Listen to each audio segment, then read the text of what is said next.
Hello friends, welcome back to your own channel beginners point. और मैं हूं श्रुति आपके साथ, और हम देख रहे हैं क्लास 10th पॉलिटी का चैप्टर 4 का हमारा फर्दर पार्ट। जो कि हमने कुछ पॉइंट्स देखे थे कि क्यों जो है वुमेन्स को उतना इम्पोर्टेंस नहीं मिलता एज कम्पेयर टू मैंस। तो उसके कुछ पॉइंट्स हमारे बचे हैं, वो हम कंटिन्यू करेंगे। तो हमारा फोर्थ पॉइंट है, in many parts of India parents prefer to have sons and find ways to have girl child aborted before she is born. बहुत सारे पार्ट इंडिया के बहुत सारे पार्ट्स में आज भी जो पेरेंट्स हैं वो ये प्रेफर करते हैं कि उन्हें सन हो या उन्हें लड़का हो। अगर उन्हें लड़की हो रही है तो लड़की होने वाली हो तो वो उसे चेक करवा लेते हैं और उसके बॉर्न से पहले ही उसे अबॉर्ट कर देते हैं। Such sex selective abortion lead to a decline in child sex ratio. और इस तरह का अबॉर्शन की वजह से ही आज चाइल्ड सेक्स रेशियो या जो सेक्स रेशियो है उसके अंदर बहुत ज़्यादा डिक्लाइन आया है। नंबर ऑफ गर्ल चाइल्ड जो है पर 1000 बॉयज में कितनी है, ये बहुत ही कम हो गया है। मतलब अगर बॉयज और गर्ल्स में कंपेयर करें तो ये जो रेशियो है ये बहुत ही उल्टा सीधा सा हो गया है, कह सकते हैं।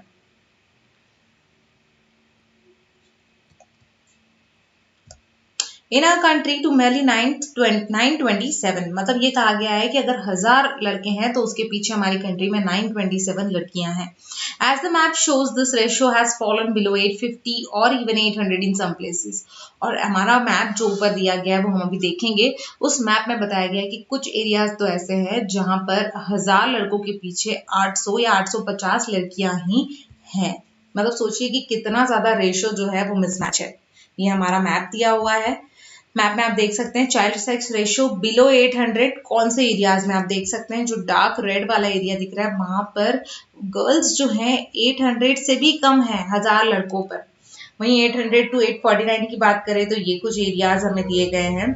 850 टू 899 वाला है। 950 और अबव लड़कियां जो है वो पूरा ग्रीनरी जो पार्ट आपको दिख रहा है उन एरियाज में आती हैं जहां पर 950 से ज्यादा या 950 से ज्यादा लड़कियां जो हैं वो 1000 लड़कों पर कंसिडर की जाती है। और एक नेशनल एवरेज जो निकाला गया है वो नेशनल एवरेज ये बताता है कि 927 लड़कियां होती है पर 1000 लड़कों पे हमारी कंट्री में। तो ये एक तरह से बहुत ही बुरी चीज है, क्योंकि डेफिनेटली दोनों का होना जरूरी है। चाइल्ड सेक्स रेशियो जो है उसे मेंटेन करना बहुत ही जरूरी है। There are reports of various kinds of harassment, exploitation and violence against women. बहुत सारी रिपोर्ट, बहुत सारी न्यूज हमें देखने को या पढ़ने को मिलती हैं हरासमेंट को लेकर। वुमेन्स को तकलीफ दे रहे हैं फैमिली की तरफ से, हस्बैंड की तरफ से, या बाहर जा रही है तो प्रॉब्लम हो रही है। ऐसी एक्सप्लॉयटेशन, हरासमेंट या वायलेंस के बहुत सारे रिपोर्ट्स हमें सुनने को मिलते हैं। Urban areas have become particularly unsafe for womens. और बोला जाता है कि जो शहरी भाग होते हैं वो वुमेन्स के लिए सबसे ज्यादा अनसेफ माने गए हैं। They are not safe even within their own home for beating, harassment and other forms of domestic violence. Even घर में अगर रह रही है औरत या अपने घर में ही वो सेफ नहीं होती, क्योंकि उसे वहां पर मारा जाता है, उसे हरास किया जाता है, या डोमेस्टिक वायलेंस या लड़ाई झगड़े उसके साथ किए जाते हैं। वुमेन्स पॉलिटिकल रिप्रेजेंटेशन की बात करते हैं तो all this is well known, ये सारी चीजें बहुत ही जानी मानी हैं। Yet issues related to women's wellbeing और otherwise are not given adequate attention. अगर वो इश्यूज पे अगर हम वुमेन्स की वेलबींग को लेकर या अदर जो चीजें हैं अदरवाइज उसे लिया जाए तो एडिक्वेट अटेंशन हम नहीं देते। This has led many feminist and womens movement to the conclusion that unless women control power their problems will not get adequate attention. और इन सब चीजों से ये जो फेमिनिस्ट या वुमेन्स की मूवमेंट चली थी, इससे ये कंक्लूजन मिला कि जब तक वुमेन्स को खुद या वुमेन्स खुद अपना पावर को कंट्रोल नहीं करेंगी, उनके पास में कंट्रोल पावर नहीं होगा कंट्रोल करने के लिए, तब तक उनकी अपनी प्रॉब्लम्स को वो सॉल्व नहीं कर सकती। मतलब वुमेन्स को भी इस मैदान में उतरना पड़ेगा अपनी प्रॉब्लम्स को या अपने हक को पाने के लिए। One way to ensure this is to have more women as elected representative। और एक रास्ता इस चीज का ये था कि वुमेन्स को ज्यादा मिलना चाहिए या वुमेन्स जो हैं वो ज्यादा इलेक्टेड रिप्रेजेंटेटिव में होनी चाहिए। In India the proportion of women in legislature has been very low. India में देखिए तो जो प्रपोर्शन है वुमेन्स का लेजिस्लेचर पे वहां पर सबसे कम है। फॉर एग्जाम्पल परसेंटेज जो है इलेक्टेड वुमेन मेंबर्स का लोकसभा में, ये कभी भी 10% से ऊपर नहीं गया टोटल स्ट्रेंथ से। लोकसभा की जितनी स्ट्रेंथ है उसमें सिर्फ 10% वुमेन होती है, 10 से 11% भी कभी नहीं हुआ। Their share in the state assemblies is less than 5%, और वहीं अगर स्टेट असेंबली की बात करें तो 5% से ज्यादा नहीं है।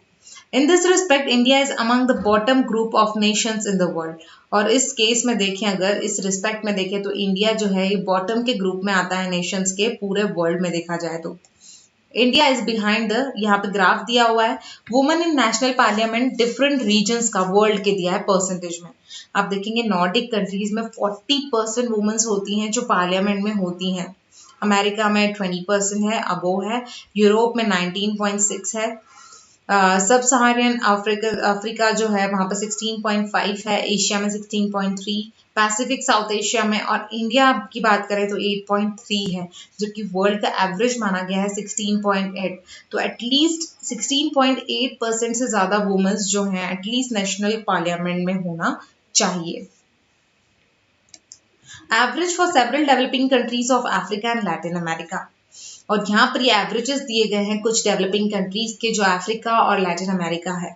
In the government cabinets are largely all male even when a woman become the chief minister और द प्राइम मिनिस्टर। मतलब अगर गवर्नमेंट में देखें तो कैबिनेट्स जो है वो पूरे के पूरे कैबिनेट में मिनिस्टर्स जितने हैं वो सारे के सारे मेल होते हैं, और वुमेन्स जो हैं अगर चीफ मिनिस्टर या प्राइम मिनिस्टर भी है तो भी मेल जो है कैबिनेट्स में वो आपको सारे के सारे मतलब लार्जली आपको मेल ही दिखेंगे। One way to solve this problem is to make it legally binding to have a fair proportion of women in elected bodies.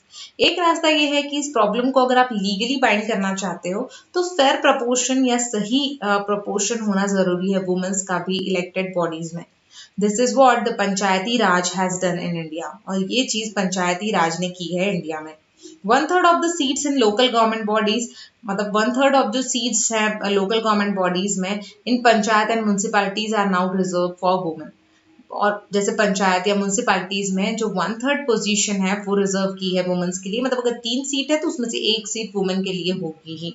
Now there are more than 10 lakh elected women representatives in rural and urban local bodies. और एक और चीज कि अब more than 10 lakh elected women representatives हैं rural और urban local bodies में मिलाकर। Women's organization और activists जो हैं have been demanding a similar reservation of at least 1/3 of seats in लोक सभा and state assembly for women। और अब जो है वुमेन्स जो है अब ये ट्राई कर रही हैं, कोशिश कर रही हैं कि उन्हें उतनी ही रिजर्वेशन सीट्स मतलब एटलीस्ट 1/3 सीट्स जो है लोक सभा और स्टेट असेंबली में भी वुमेन्स के लिए रिजर्व होनी चाहिए।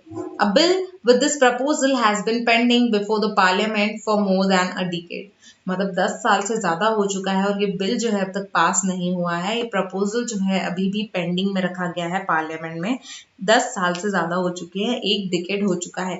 But there is no consensus over this among all the political parties. लेकिन कोई भी पॉलिटिकल पार्टीज के बीच में इस चीज को लेकर कोई भी बात नहीं हुई है। The bill has not been passed. ये बिल अब तक पास नहीं हुआ है। Gender division is an example that some form of social division need to be expressed in politics।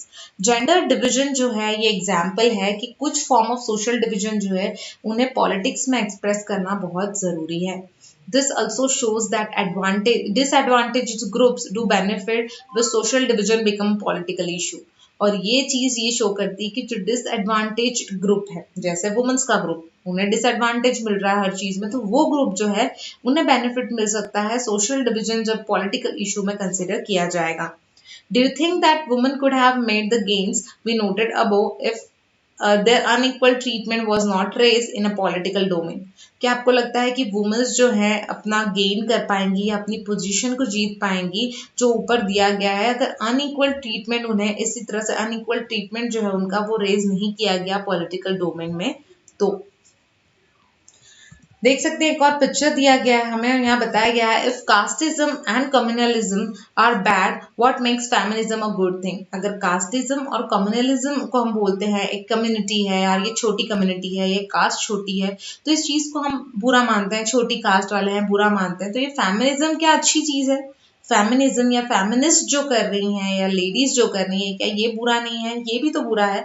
Why don't we oppose all those who divide the society on any line? हम क्यों उन लोगों को अपोज नहीं करते जो लोग society को डिवाइड कर रहे हैं, तोड़ रहे हैं, भले कास्ट के बेसिस पे बोलो, रिलीजन के बेसिस पे बोलो या जेंडर के बेसिस पे बोल सकते हैं। तो दोस्तों इस तरह से यहाँ तक हमने इस चैप्टर को कंप्लीट किया है। फॉर द चैप्टर के लिए मेरा अगला वीडियो देखना ना भूलें, और अगर आपको मेरा ये वीडियो पसंद आया है तो प्लीज मेरे चैनल को सब्सक्राइब करें और वीडियो को लाइक करना ना भूलें। Thank you so much. Thanks a lot.